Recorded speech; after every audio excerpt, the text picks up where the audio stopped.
Well, hello again. Welcome to Horror in Detail.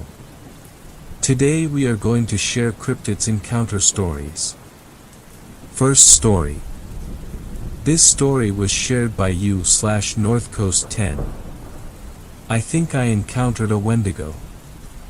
My wife and I have been running the rat race for years, with a family, a house in the city, 2 dogs, a cat, the stereotypical American dream. But the city took its toll, the neighborhood got worse, the crime rose, and we found ourselves looking for a way out. Our opportunity came when I was offered a new job out of state. It was a great career move, but we didn't want to move to a new city just to have the same problems again. So we started looking around and found a great mountain community about an hour and a half from the job, and a great ranch-style house with a big back porch, windows everywhere, and a lot of property. The backyard has a big grassy area, and a creek that cuts the property in half, then acres of woods beyond. It's huge. The house is more than twice the size of our house in the city, it's all updated, and has no neighbors within a mile. It's a radical change from the life we lived in the city, but best of all, it was less than half of what we were paying for our old house. The house was a foreclosure, and when we asked the listing agent about it, she simply said the old family had abandoned the property. We really didn't think anything of it. The first 3 months were uneventful, with us settling into our new life, the kids getting used to the new school and new friends, and most of all, us getting used to the big house and property. But then the weather turned cold and things started to get weird on the property. It started with noises from the back property. Things we chalked up to being in the woods, then the motion lights around the house started going off randomly. Once again we just chalked it up to being in the woods. But last night, it all changed. Last night was the most terrifying night of my life. One of the dogs was at the back door whining and scratching. I assumed he needed to go to the bathroom, so I grabbed my flashlight and walked out the back door. Instantly something felt off. The dog bolted for the back property, growling and snarling. It was a cold night, about 30 degrees, but the dog plunged straight into the creek and out the other bank, running off into the woods in the back of the property. Flashlight bouncing, I ran after him, calling his name. I got to the creek and made my way across the makeshift bridge, trying desperately to follow him. I could hear the dog still growling and barking from somewhere up ahead, and I pushed further away from the safety of the house and deeper into the woods. That's when I heard it. A shriek like I've never heard before in my life. It was a mix of a moaning wail and metal on metal. It echoed through the trees and then froze me in my tracks. My dog bounded its way back to me and cowered down behind me. I turned around and could just make out the warm glow of the house behind me, and the cold dark ahead of me. I swung my flashlight around wildly looking for the source of the noise. And that's when I heard an even more terrifying noise. Out of the cold silence, my wife's voice floated all around me. "Babe," the voice called out. I whipped back around and could just barely make out the image of my wife, safely inside our house. The voice called out again. "Babe, I'm right here," came the voice from deeper into the woods. Then came another voice, just as clear as the other. It was my dad's voice. "Come out here," it called. I swung the flashlight around again and this time caught the briefest glint of light bouncing off of eyes. The creature was in my beam of light for barely a second, but it was tall, maybe 6 feet, and ashen white. It had long spindly fingers that grasped the trunk of a pine tree, and then it was gone. I turned back and ran towards the house. I ran headlong into the icy creek and stumbled. My dog ran past me, making it back to the yard and up to the porch.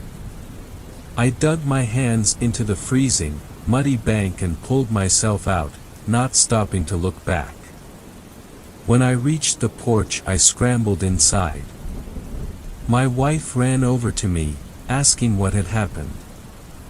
I just shook my head. I'm not certain myself what happened. I had a growing sense of dread tonight as the sun began to fall.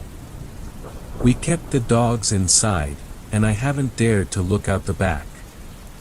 But as I sit here typing, one by one, my motion lights in the backyard keep going on. Second story. Mother's calling. I spent the first few years of my life living in a small house at the back end of my grandmother's property. Mine is a large family, and it was not uncommon for the various aunts and uncles to stop in to pay a weekend visit or to spend the whole summer at Grammy and Grampy's, camping out in one of the many large bedrooms on the second or third floor of their giant Victorian house. Being the baby of the family, I always got trotted out to be shown off and then shooed off to play with the cousin nearest my age. More often than not, this would be Dickie. Dickie is only a few months older than me, but he's always looked years older. I think he grew his mustache at the tender age of 9. Dickie and I spent our summer together, roaming our family's acreage day in and day out. When we'd finally get home from church on Sunday, it was a race to see who could get changed into their blue jeans the fastest. It was usually Dickie.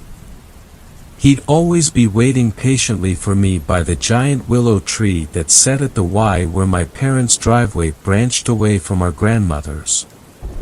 Hand in hand, we'd run off to do those things that only children can do with such enthusiasm. We'd explore the ruts that Grampy's tractor left in the soft earth or play soldier in the tall grass by the woodpile. Sometimes we'd get too close to the woods at the edge of the property, and one of the adults would swoop down upon us and bring us inside for a snack or tell us to get ready for dinner. My 3-year-old mind wasn't really up to the task of putting 2 and 2 together, but years later I'd look back and realize that we were always being carefully watched over by the family and not let to wander too far afield. And this is the way it was for the whole summer. Endless days of sunshine and fun with my favorite cousin, safe and secure under the watchful eyes of my family. Until the day my older brother got hit by a car. I didn't see it, because Dickie and I were way off at the other end of the property, down by where the dark trail to the creek is. But the story goes that my older brother Gabe was riding his bike back and forth in front of the big house, and a drunk driver came from behind him and just kind of clipped him a little, sending him out of control and flying off the bike. He wasn't hurt very badly, just a lot of scrapes and bruises. But my mother's shriek was enough to bring the whole house out to the road, including my Uncle Danny, who was supposed to be watching me and Dickie that day. Being children, we were ever curious, and finding a path that we hadn't taken yet intrigued us. Also, being that it was the middle of summer, the dark shadows under the oaks were very inviting. And so it happened that my stalwart cousin and I wandered into the woods at the edge of the property, down the hill and to the creek. I remember the walk down the creek being very short. It was an easy downhill slope and hard-packed earth, as if many feet had trod it before me. Dickie led and I followed, down to the sound of fast-running water. We sat on this big flat rock immediately to the right of the end of the trail, contentedly plunking rocks into the water when I heard my mother call out our names. It was kind of a sing-song thing, my name first and then Dikey's. Startled, and knowing that we weren't supposed to be down in the woods, especially by the creek, I grabbed Dickie's hand and started running for the trail. Except that the trail wasn't there anymore. Now, I've been back to this place many, many times since that day. Granted, not till I was much older, but still, and I know exactly where we were sitting on that day. The trail is right there, in plain sight. I have no idea how we could have misplaced the trail, but we did. And so we were lost. My mother called out to us again. And this time she was echoed from across the creek. It wasn't a human voice. And no matter how many times I've tried to convince myself otherwise, it wasn't a mockingbird. It sounded mechanical. It was almost rusty, like the wind blowing through an old duct and moving a fan around. The way it hung on the vowels in my name, like it was savoring them, gently caress. I'm getting shivers remembering this poo-poo. It's actually more frightening now, when I can reflect on it. At the time, it just scared me. Now, however, especially considering that it only called to me and not my cousin, really don't want to know what we came across that day. I stopped dead in my tracks and stared back across the creek. There was nothing there. No animal that would have made a sound that seemed like my name. Nothing. I turned to Dickie and said, "Let's run." He took my hand and led me off the big rock, onto the sandy bank. We trudged along through the wet sand, making for the sound of my mother's voice. Every time she'd call out to me, whatever it was on the far bank would mimic her almost immediately in its horrible, grating voice. I dragged Dickie off the bank and into the woods. I have no idea what I was thinking running full tilt into the woods, just that I needed to get away from the water's edge. So there we were, two little kids, crashing through the woods for all we were worth, pushing through thickets and getting scratched to hell and back. I'm guessing that because it's easier to run downhill, we ended up back at the water. My mother called again, this time sounding farther away than she had been before. And this time, when the mimic came, it was on our shore. There was no doubting it. I slowly turned, afraid of what I'd see, feeling an undeniable sense of presence, that feeling of eyes boring into the back of my head. This time, there was something there. It wasn't until years later when I'd have the words to describe it, but it was a shimmering spot in the air. It was almost like a heat mirage, making the air dance. But it didn't stay in one spot. It moved, slowly but steadily, growing larger and larger as it came. As it approached, it left footprints in the wet sand. They looked like bird footprints, but writ large. There were 3 long toes that left deep holes at the end of the print, claws, and 1 short, hooked toe off the side, followed up with a back toe at the rear. Think of a peace sign with an extra line off the left and give it claws. As it came closer, I could feel kind of a hum somewhere deep in my head. I have no idea what this was. My mom started yelling for me again, sounding more and more frantic now. And for the first time, it occurred to me to answer her. I hollered at the top of my little voice and ran toward the sound of her. The loving thing mimicked me. But it didn't say, "Mommy." It crooned out my mother's name. At the time, I didn't know my mother's name. So the horror of that moment didn't hit till years later.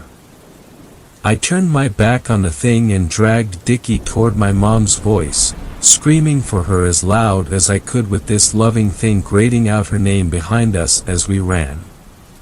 Mom broke through the brush in front of me and gathered the 2 of us up in her arms. She turned and ran back into the woods and up the hill, got us into the house and sent my youngest uncle out to tell the men that we were found. Grampy and the cop, a family friend, actually, who came to take the report about my brother getting hit by the drunk, went down to the creek with guns drawn. They came back hours later and had a hushed conversation in the dining room. I don't know if they found anything. In fact, as soon as we were safely locked in Grammy's bedroom, we started playing with blocks as if nothing had happened. Sadly, that was the end of my summer of fun. Dickie and his parents went home the next day. I wasn't allowed to play outside anymore. We moved about 2 hours away at the end of the summer. It wasn't until years later when I watched Predator that I started to recall what happened that day. Of course, by that time, I knew better than to talk to my folks about it, so I called up Dickie and asked if he'd seen the movie Predator. He went silent for a few minutes. We talked about it for a little while. Neither of us could make any sense of what happened that day, but we both remembered it the same. I don't think what I saw at the creek that day was an alien headhunter sent to Earth to hunt humans for sport. I do know that it scared the hell out of me and my cousin. And I do know that I wasn't allowed near that creek until I was about 15, and even then, my folks got upset whenever I told them I was planning on hitting the creek. I've never encountered anything down there since. Third story. This story was shared by you/ZachBabyTV. Wendigo Spirit, Long Lost Journal of a Viking Explorer. Last year I was hiking with a buddy of mine in the woods in eastern Newfoundland. For those who don't know, it's in the far eastern part of Canada. We are both originally from the Vancouver and have been avid hikers and campers for many years, traveling to all parts of Canada and currently working on our visas to America actually. While we were on a 2-day hiking trip camping where we saw fit, we stumbled off path as we thought we saw a cave farther off into the distance. After about 3 to 4 minutes of walking off the dirt path into the woods, we approached it, and indeed it was a cave. Knowing that caves are super neat but also very dangerous for many reasons, we just looked around for a bit before deciding if we should check inside if it's clear or not, as it would make a good spot to have camp for the night. Caves are home to many animals ranging small to large, bears, wolves, to name a couple of the more dangerous animals to be exact. We eventually grabbed our flashlights from our backpacks and entered the cave entrance cautiously. The cave was pitch black, and once we had walked inside, noticing how deep it actually was.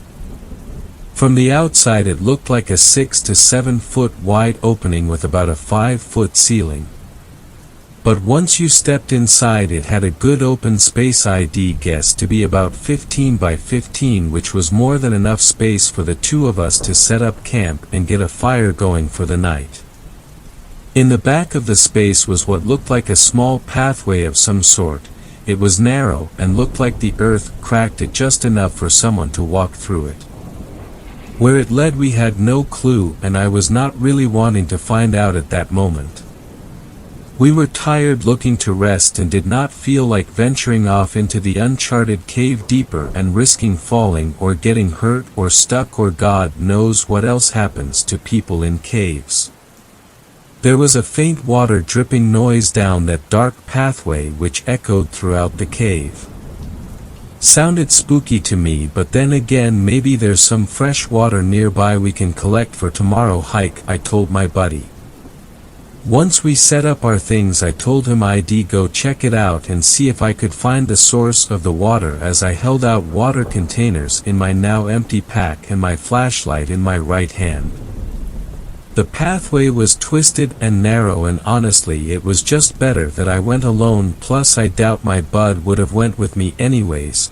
He was tired as hell and was just ready to eat and go to sleep. I tucked and squeezed myself through with my pack and eventually found the source of the water after a minute or so walking deeper into the cave system. This cave kept going and going. I could see further ahead, but I found the source thankfully not too far in. There was a small stream that flowed down the rocky surface wall into a small puddle-like area, then disappearing into the rocks and earth. As I shunned my flashlight around, I happened to come across a pouch of some sort which was made of animal fur. I thought it was an animal at first and stood frozen in my tracks. I walked over to the fur ball and grabbed it. I realized the fur was just wrapped around something flat and hard in its center. As I looked, it seemed to have unraveled an old as hell looking leather book of some sort. I was really memorized about the find, but then realized how thirsty I was and took care of filling up our water containers first and bring this book and fur back with me back to our little campsite at the cave entrance. Once I got back, my friend had already gotten the fire going, which felt really nice as I sat down handing him his water.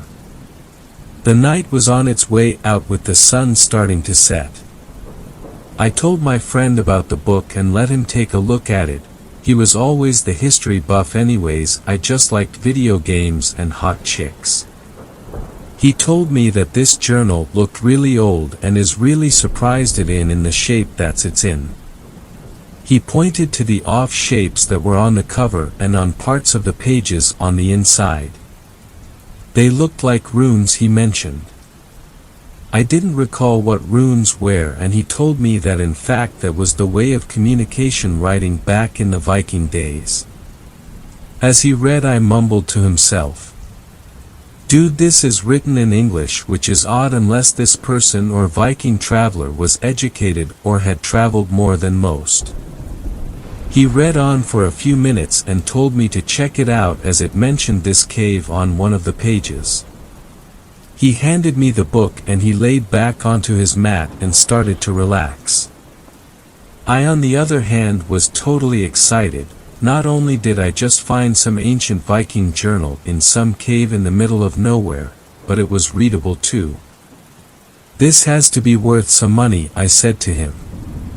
He opened his eyes and just replied, "Dude, just read it, or go to sleep." I nirked at him and I laid my back up against the side cave wall and started to read the notes from inside this journal. "If you are finding this journal, that means I am dead. My name is Bjorn Erling and the year is 1004 AD. I do not know the exact date of these entries as I have been stuck here in this cave for some time now. Our ship had arrived to the shores of this new-found land several weeks prior to these entries. There was 40 of us in total and have built a small village right off the shore past the wood line. We have an altercation with the natives of this land as they do not speak any language that I have heard before. They attacked our fort on the second week we are here. Several of our members have died and most of theirs too in the process.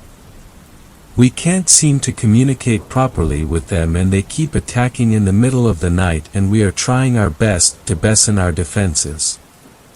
We have built walls around our village, but they always seem to find a way inside, picking us off one by one.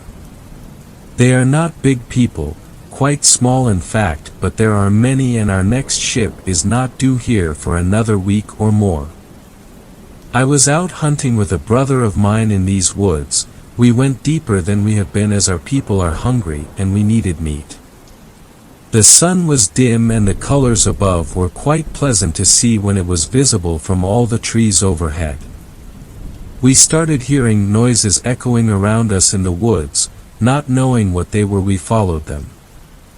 No sense at turning back, these sounds would have already startled off any catch we may have been tracking. As we continued deeper and deeper into the woods, the noises and snapping sounds became louder. We had no idea what was in store for us at the time, but we had to investigate. During our proustite, that when we both heard a familiar sounding voice speaking to us. It sounded like one of our other Viking brothers back at the village that had gone missing during one of the attacks for the natives. "Bjorn! Help me, They have me trapped here and I cannot escape. My brother screamed, by Odin, where are you? Silence. The voices didn't reply. I gripped my sword handle on my waist and my brother held his bow with a firm grip. Do you think that was really Kenjo?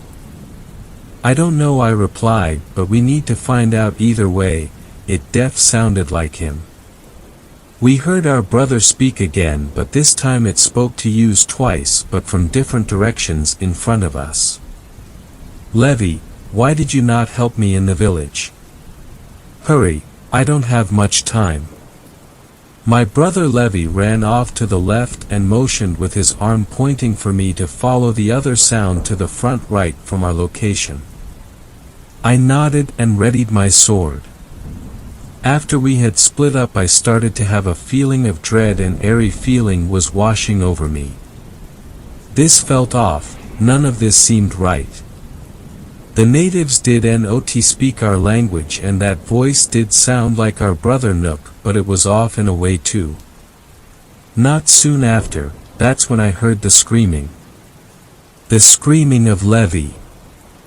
Rushing back in the direction I saw him walk to, I hurried as fast as I could, no longer caring about keeping the silence as I ran and screamed out to him, trying to find his whereabouts.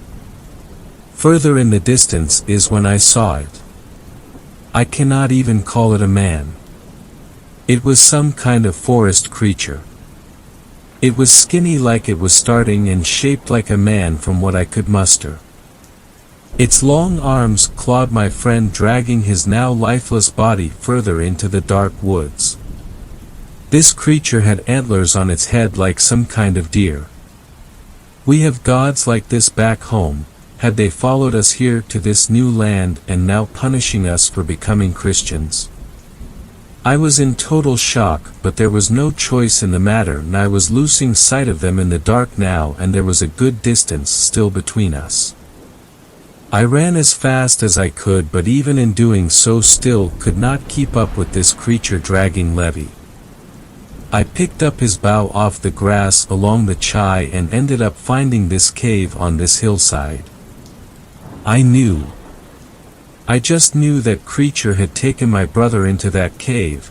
There was nowhere else in eyesight where it could have gone and disappeared to. Once in the cave, I explored as much as I could after making a makeshift torch with some fabric from my clothing on a nearby stick I had found. The space was tight. I found the bloody drag marks right away, so my hunch was correct. Levi was brought somewhere inside this cave system. I had gotten lost a couple of times within this cave. It is more than meets the eye, but always seem to find my way back to the water source, as the constant dripping which echoes the labyrinth halls leads me back to here. I cannot leave him. I cannot leave my brother. I must avenge him and place his bow in his hand so that the Valkyries may take his soul to heaven or Valhalla to meet his family in paradise forevermore. Am writing this all down with the best of my knowledge in case I do not make it back out of this cave from which I ventured. Someone must know what happened to us. Someone must be led aware of this creature out in the woods. I hear my brother calling me now, far off, echoing off somewhere in this cave. I must end this log for now. If I return, I will update what I find. Goodbye for now. That was the last thing written in this journal. The rest of the pages were blank. Dude, wake up. I have to tell you something. Fourth story. This story was shared by u/Phillips612. I think I saw a Wendigo through the train window. It is as the title states. I am fairly certain that I saw a Wendigo out the window of the train. If that were the only event that happened, then I wouldn't have any reason to tell my story. In order to get into what happened, let me start off at the beginning of my day. It was a normal Saturday as far as I was concerned. I stayed up until about 3 a.m. playing the newest online mobile game with my brothers. Yes, I know, it is considered a sin to cheat by using my brother's screens to determine who the imposter is, but I'm not getting into that debate right now. I woke up not too long after 9 a.m., played on my phone a while and then hopped out of bed, threw on the same clothes I had on the day before and headed downstairs to the kitchen. I threw together my favorite breakfast food while my brothers both groggily dragged their feet to meet me. My twin brother, Gabe, decided to shower to wake himself up while my younger brother, Zach, decided to partake in the feast of homemade waffles with peanut butter and chocolate milk. By the time Gabe was dressed and sitting at the kitchen table, Zach and I had already finished putting the dishes into our dishwasher and cleaned off the table. I had packed in advance and my train wasn't for a few more hours, so my brothers and I had pulled our phones out and began terrorizing the servers of Among Us for a little while. After we grew tired from the online insults and cyberbullying that we received for cheating, we played some Mortal Kombat on our PS4. It was a very relaxing morning, all things considered. As I prepared to collect my luggage and leave for the train station, I reiterated the food plans to my siblings. The roast is in the slow cooker, all you'll have to do is clean up. It is going to be finished at 6 today, and if you aren't sure if it's done then shoot me a picture. I continued speaking over my Gabe's attempts of assuring me that they'd be fine without me. Remember, tomorrow is oven-baked chicken fingers and fries, after school Monday is burgers, and you can order anything you want for Tuesday, and pay a tip. I rushed my sentence as Gabe held the front door of our tiny rented house open for me. Chrissy, we'll be fine, okay? Chill out, okay? Gabe chuckled to himself. You're right, you'll be fine. Do your homework. I love you guys. See you Wednesday. I called to them as I headed down the paved driveway and towards the bus stop down the road. Hasta la vista, baby. As Zach yelled my favorite movie reference of all time at me, I couldn't help but smile. They'll be fine. I raised them well, I thought to myself. I looked at them waving in the open front door and gave them a very flat and stern expression. I'll be back. I deepened my voice as best as possible before smiling and heading back towards the bus stop. My parents were extremely busy people all our lives. Gabe was born with a learning disability and required more attention from my parents than I needed. I had to grow up and mature faster to be able to take care of Gabe, as our mother was a full-time principal in our local school and a part-time student tutor, while my father worked as a warehouse manager full-time and was often working the midnight shifts. He worked those shifts due to the employees' reputations to be unproductive. He always said he needed to straighten them out. My father would sleep all day and my mother would work all day. I would always prepare Gabe's lunches and walk him to school, walk him home and make him dinner. I helped him with his homework. I read him bedtime stories. I tucked him into bed. I was always there for him. Zach was born a week before my 9th birthday with Gabe. By now Gabe had quickly matured, surprising everyone. He was potentially even smarter and more socially acceptable than I was, though he didn't have the same parenting skills that I had developed and therefore wasn't entirely confident in even turning on an oven or setting a microwave timer. Anyways, by the time Zach came around I was well aware that I'd have to raise him too. I so desperately wanted my mom and dad to be real parents for little Zach, to be there for him and be what Gabe and I never had. But I knew deep down inside that that wouldn't happen. By the time Gabe and I were 18 and Zach had just turned 9, the three of us moved out and into our own apartment. I wasn't even sure that our parents would notice Zach's absence, to be honest. They had no issues with us all moving in together. They said to me themselves that they knew Zach was better off with us than them. They said he was never supposed to be, which entirely angered me. Because of this, Gabe and I started to call Zach our miracle brother. Despite our age gap, the three of us were extremely close with one another. It was us three against the world. Nobody would change that. Then about a year ago, I fell in love with my old high school crush. His name is Brian. We were always close friends since grade 9, but as high school came to a close and we parted ways for university, we confessed our love. It was a very corny movie moment to me. Even through long distance we made our relationship work. Gabe and Zach were obviously jealous that Brian was taking all of my attention. They were afraid that Brian was going to take me away from them. All that aside, they liked my boyfriend. They were all friendly and had good laughs together. They were happy for us. So here I am, at the train station awaiting my train to my boyfriend on our first-year anniversary. I anxiously awaited the train, wondering with me when I got back. Maybe they were mad already. Or maybe they aren't upset at all. I talked myself into thinking that I was doing the right thing, even though my stomach was turning violently. I was feeling very nauseous. It had nothing to do with anything I ate. I had a horrible feeling. Something inside me was telling me that something bad was going to happen.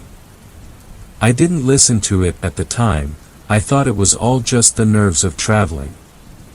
I was just too excited to see Brian. The train was quite long. It went from my small little town of southern Ontario to the northern and frigid climate that is stereotypically portrayed as all of Canada. Overall, the trip to Brian's apartments was close to 12 hours. However, that includes the train ride along with the bus and the drive that Brian has to take from his apartment to where I arrive on the train and back to his apartment. I had boarded the train and been seated when one of the train staff members asked to scan my ticket. I quickly apologized for not being prepared and dug through my luggage to find my ticket. After ensuring that I was settled and asking if I had wanted any food or drink for the ride, the staff member had moved along down the aisle. I looked around the car, noticing only 3 other passengers before pulling out my laptop from my bag and popping my headphones into my ears. I sent a text to my parents informing them of my absence from my hometown for the next few days and threw on some YouTube. Gaming channels were always a favorite, but recently Gabe had gotten me hooked onto a game theory channel. I could sit there for hours watching the different conspiracy theories about video game lore, and for the first half of my trip, that's exactly what I did. The early winter sunset filled the skies with orange and pink highlights as I had decided to put my laptop away and watch the window with my music playlist on. I had always enjoyed listening to music on long trips, especially across the country. I tried to imagine cheesy movie scenes taking place in the open fields with slow songs playing and faceless couples slow dancing. Within about an hour after I first peered out my window, the snow had begun. At first it was a light flurry, hardly visible as the train sped along the tracks. Eventually it was blizzarding. Simply looking outside gave me chills, as I never enjoyed being in the snow. Snow is pretty, but from afar, I'd always say. I shivered underneath my thick leather jacket as the train came to a slow stop in a remote northern town. This was not my stop, as the train station itself was visibly the largest building in the entire town. Anyone could stand on one end of the town and see the other side down the road, even in the blizzard-like conditions that were present. As the train waited, I kept my eyes focused outside my window. No passengers had left the car and no additional passengers had boarded. I found this to be very strange, as the train needed to always stay on schedule. Little time was available for simply stopping. There must have been something wrong with one of the employees or the conductor or possibly even the train itself. Attention passengers, we apologize for the delay. We will continue on our trip in 5 minutes. Once again, we apologize for the delay. We thank you for choosing to ride with us and enjoy your evening. The overhead speakers broke through my thoughts and pulled me back into reality. I simply looked around the car for a moment and then texted Brian to let him know of the 5-minute delay. When I looked back outside my window again was when I saw it. The tall figure was hunched over and with its back towards me. I could see the back of its white skull and its antlers broken and distorted. It was extremely frail, its limbs impossibly long and spindly. The creature was in the tree line across the town. Hardly any specific details were noticeably through the extreme snow, however I recognized right away the creature. Doubt had settled in almost as fast as the creature seemed to appear. Has it always been there? Was my mind playing tricks on me? It became more and more obvious the longer I gawked at it. How had I not noticed it until now? What the hell? I whispered under my breath. At the moment I was so quiet that I wasn't even sure I had said it out loud. Just as soon as I questioned, the creature whirled its head at a near 180-degree angle to face me. The black pits for eyes stared deep into my soul. This creature had heard me, and now this creature had seen me. I was sure of it. Its mouth unhinged and an animal's corpse fell out, blood spilling everywhere. Whatever this creature had been consuming was too mangled to determine what it really was. The train jolted to life and crawled across the tracks, gradually gaining speed. I was startled from the sudden movement and jumped nearly out of my seat. The creature only stared as I sped off. I scrambled to get my laptop out of my bag and reconnect it to the train's Wi-Fi. I spent the last 2.5 hours of my trip researching the creature. This is where I had learned of its name, Wendigo. This creature had been a part of native folklore for many generations. I nearly couldn't hold my dinner in when I read about the stories of cannibals becoming Wendigos hundreds of years ago. After reading other people's close encounters online, I was more and more convinced that what I saw was real. I was ready to move on and forget about my encounter with the Wendigo by the time I stepped off the train. I practically fell into Brian's arms and broke down, a mixture of fear and emotions of sadness and loneliness overtaking me all at once. I was grateful to be there with him, in his arms when I needed him most. I told him about my encounter with the cryptid on the drive back to his apartment. I believe that you definitely saw something, he began, his doubt unintentionally present in his voice.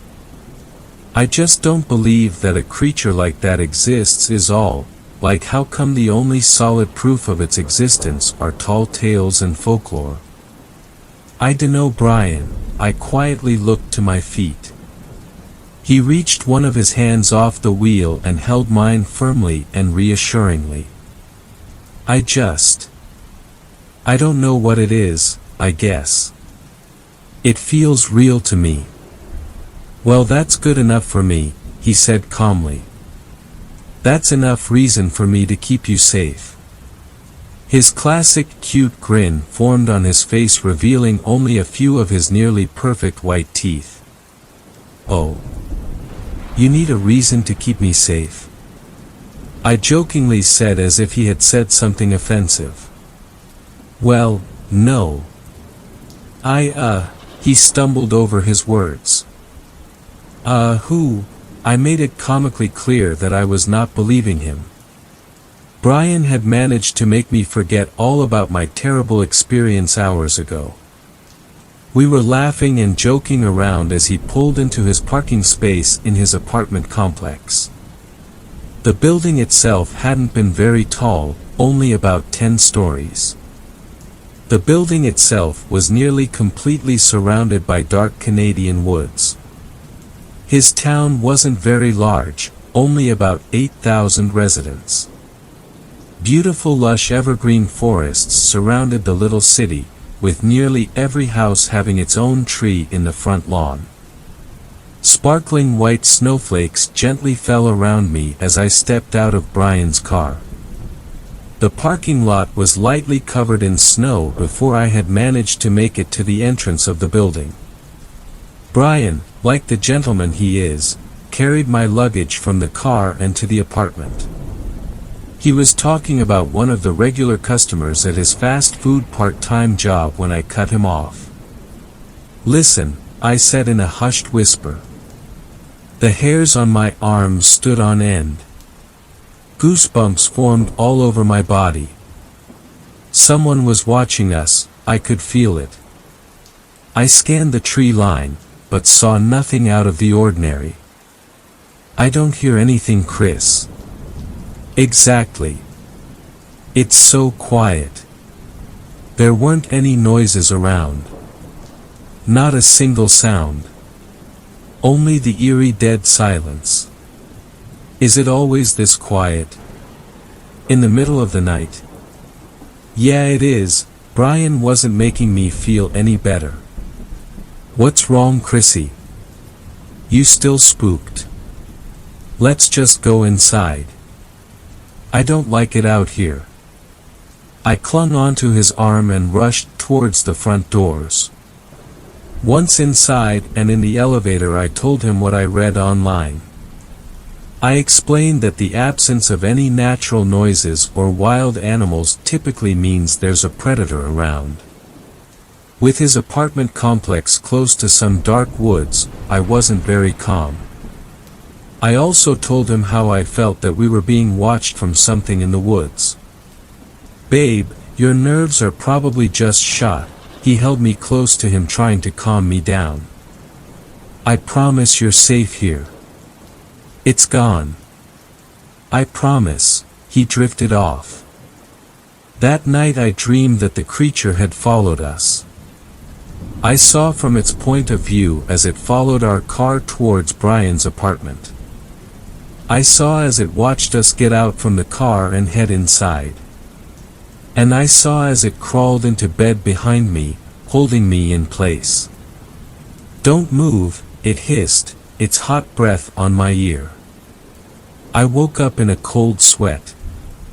Brian was sound asleep beside me, looking peaceful as ever. I went to the kitchen and got myself a glass of water. I put on my warm fuzzy housecoat over top of my pajamas and stood outside on the balcony.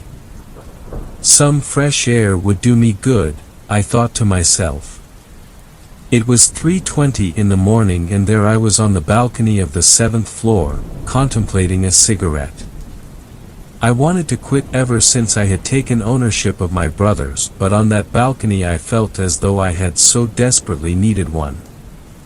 Feeling ashamed of myself for even considering one, I threw the only cigarette I had off the balcony. I needed to get a hold of myself before I returned home. I couldn't let Zach see me like this. Gabe would scold me if he were here, I thought. Wiping tears off my face, I looked around the tree line. I was just starting to regain my composure when I noticed something out of place. In the tree line was the deer skull. The horrid creature's body was undoubtedly attached to it. It just stared at me. I whirled around and nearly dove inside Brian's apartment. I slammed the balcony glass door shut and locked it. As I headed to make sure the front door was locked, Brian intercepted me, forcing a scream out of me. What's the matter, Christina?" Brian held me by my arms. I wouldn't stop wailing. All that I could get out was, "It's following me," in between the sobs. He held me in a close hug until I was calm enough to explain my nightmare and about the creature I saw mere moments ago. "Stay here," he said as he headed towards the balcony and took a look outside. I watched as he unlocked the door and stepped onto the balcony. A chill went down my spine, but not because of the wintry night air flowing into the apartment. Brian just stood there, staring at one spot. After a long pause, he slowly backed into the apartment, not taking his eyes off the creature outside. I knew he saw it. I knew he believed me. I could see it in his face. His eyes wide with fear, his mouth only slightly ajar.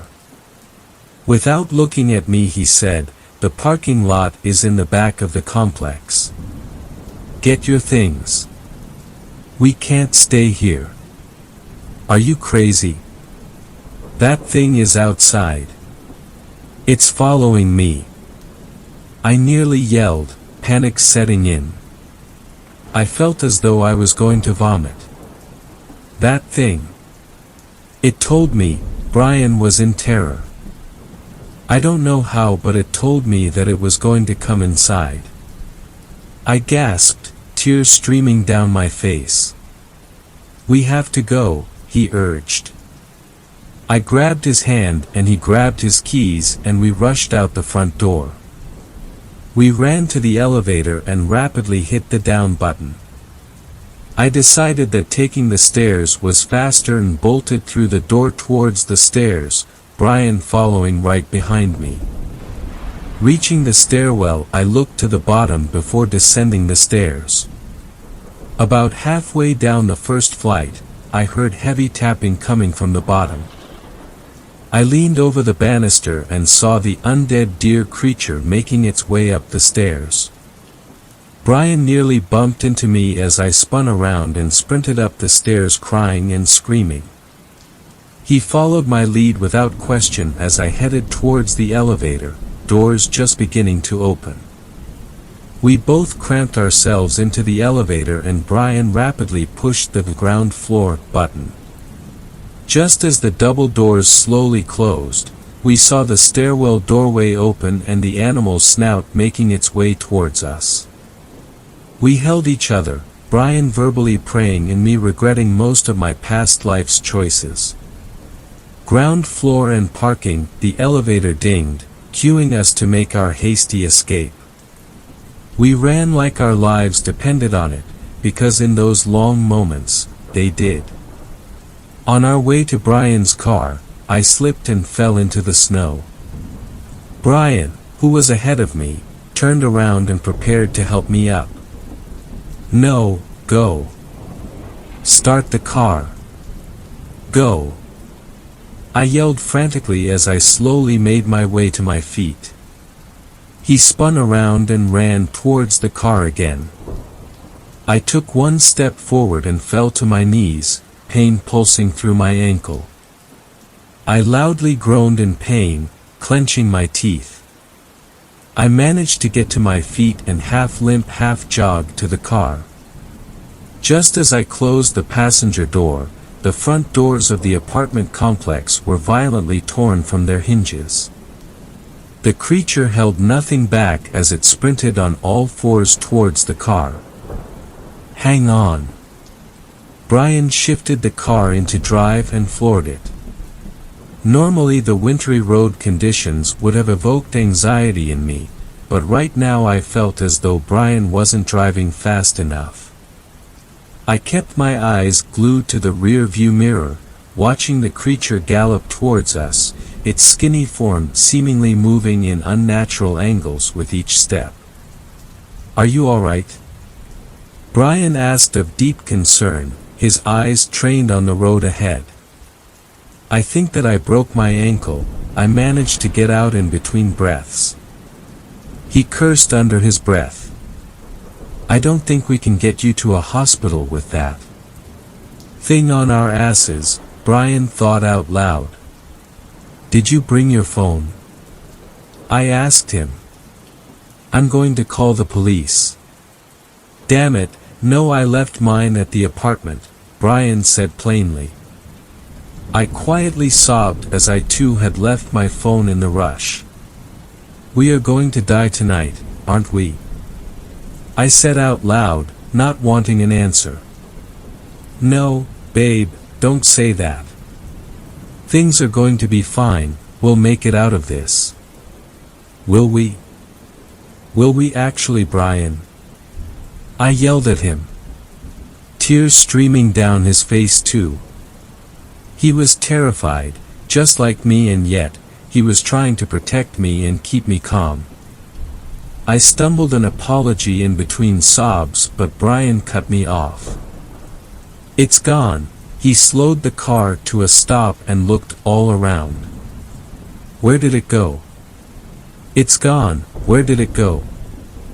I too began to look around, unease settling in.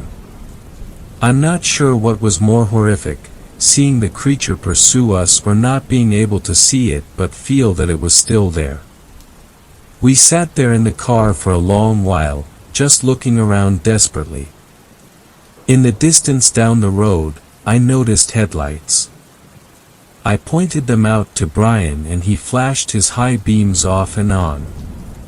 The car pulled over to the side of the road and Brian got out to talk to the driver. I bit my lip, not enjoying the idea of Brian getting out of the car. Please, call the police, we need an ambulance too, I heard Brian talk to the driver. Just as Brian made his way back to the car, the creature came out of the darkness and took him in its grasp. It happened so quickly. He was just gone, only a few drops of blood on the ground to prove that he was even there. The man in his car across the road screamed and sped off. I sat there, stunned and no doubt in shock.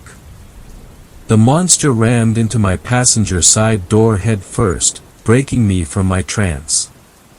It broke through the window and shoved its face towards me.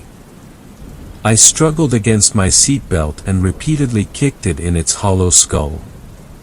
It caught my leg in its mouth and clamped its jaws down hard. I screamed from the pain, blood pooling around my wounds. I heard the horrific sound of my leg being bitten through as the beast crunched through bone. All I could do was scream. Biting down on my other leg, it pulled me through the window. I screamed for my life, but it was no use. With ease it had flung me face first into a nearby tree and everything went black instantly.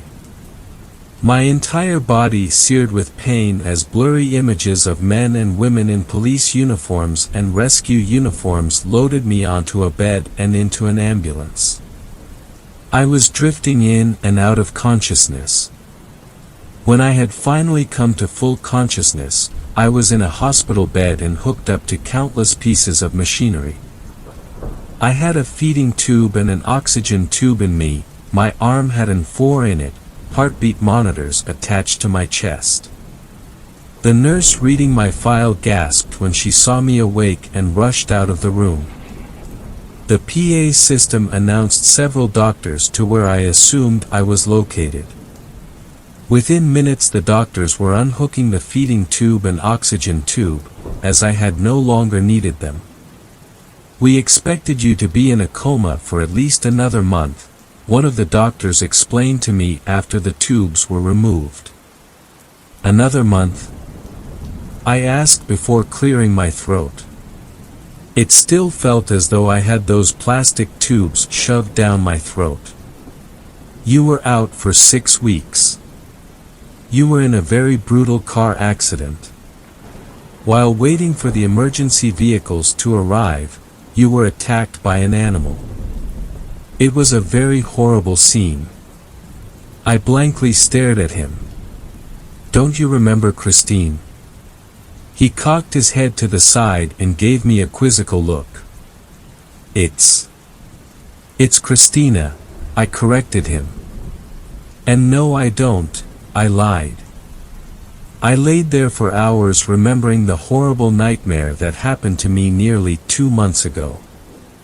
My whole body ached and pulsed with pain. I could hardly move. I thought about Brian for the longest time. I assumed he had to be dead, but he had shown up later that night. I came as soon as I heard that you were awake, he told me as he leaned over and kissed my forehead. After the creature had attacked me, it went for you. I watched as it threw you against the tree. I tried to pull it off you, but it threw me away. It told me that it wanted you.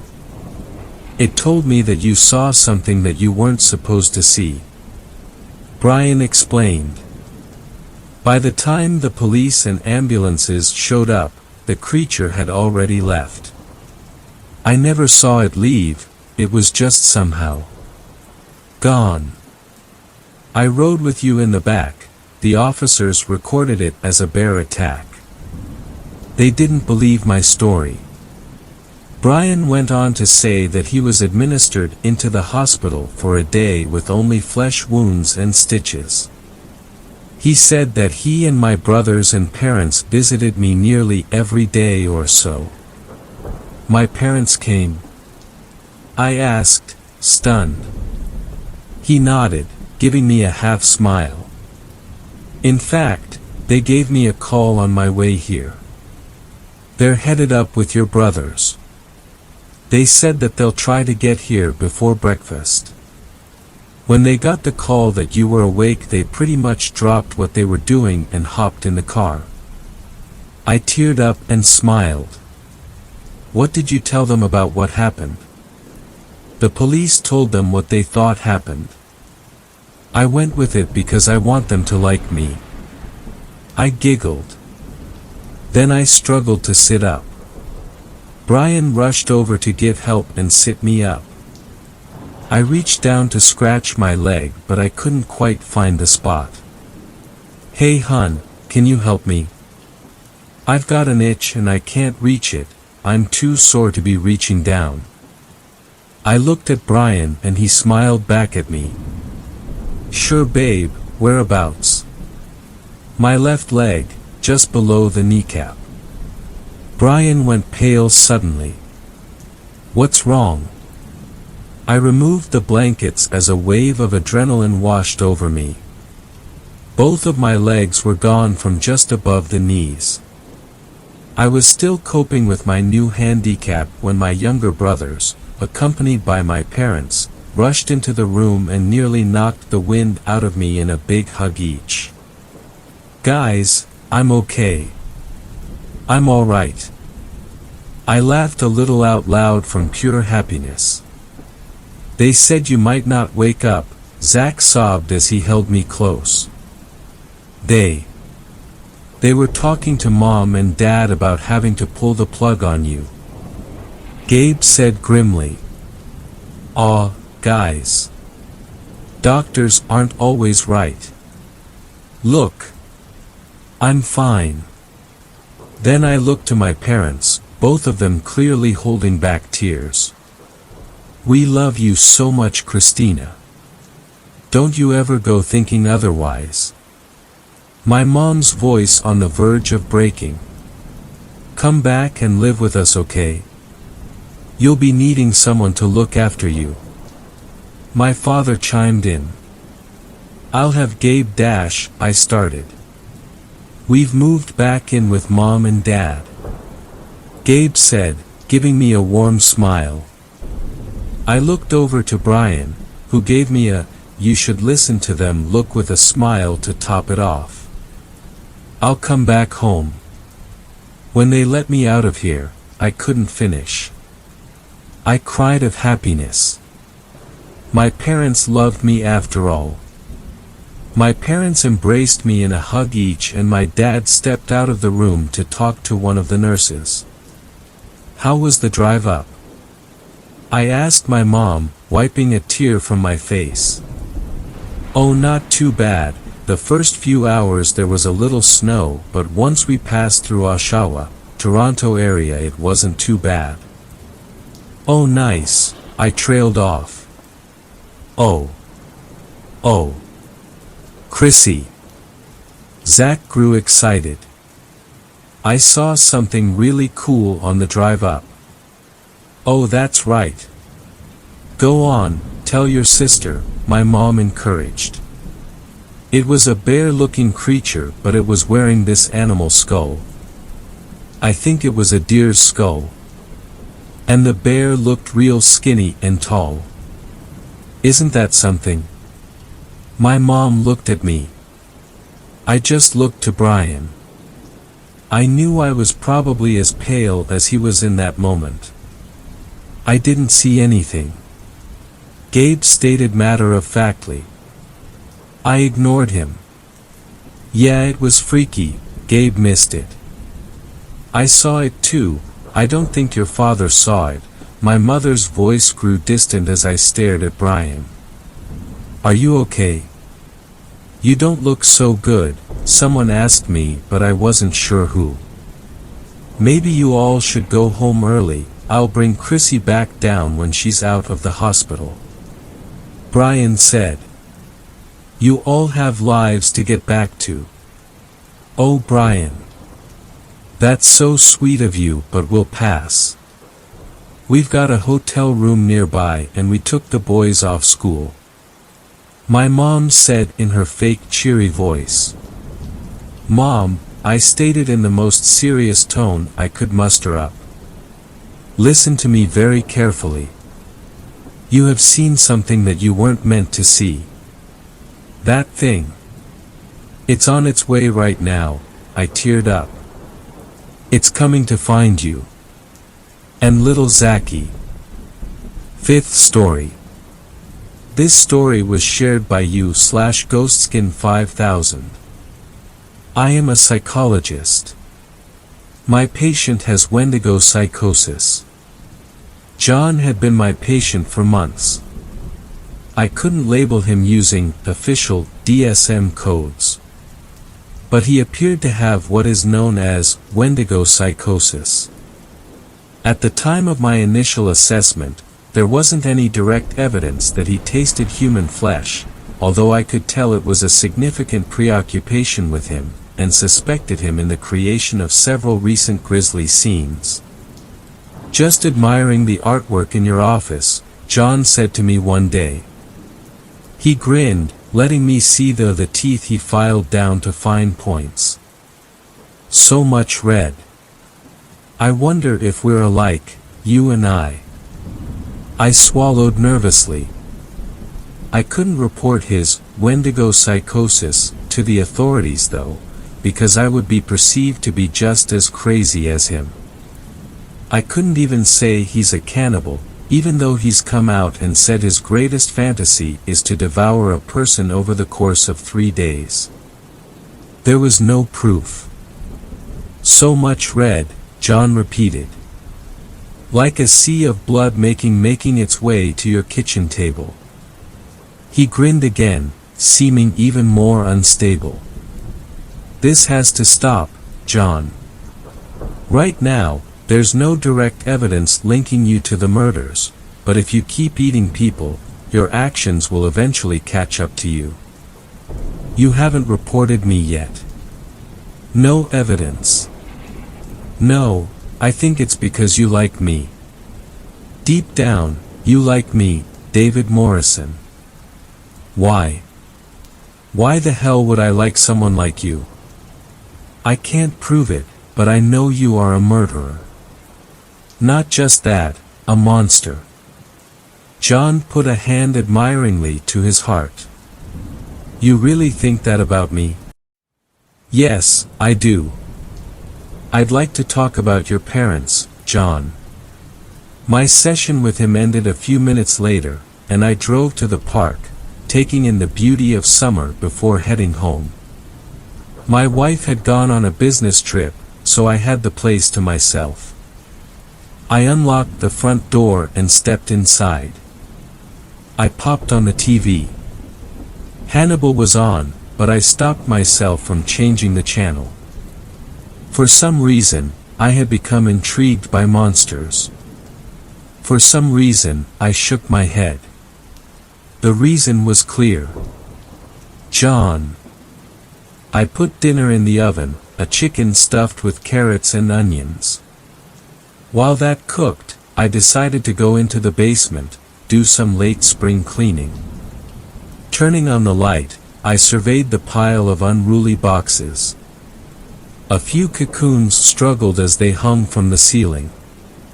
Their inner cores were human, weak from neuroses or traumatic life events to the extent that they were willing to visit a lonely psychologist's house for free therapy. "You're happier this way," I said. "And you called me a monster," John replied for the cocoon of silk. I turned around, greeting John's sharp teeth and blood-red eyes. He looked like a droopy-eyed hunting dog. "Did you come to eat me, John?"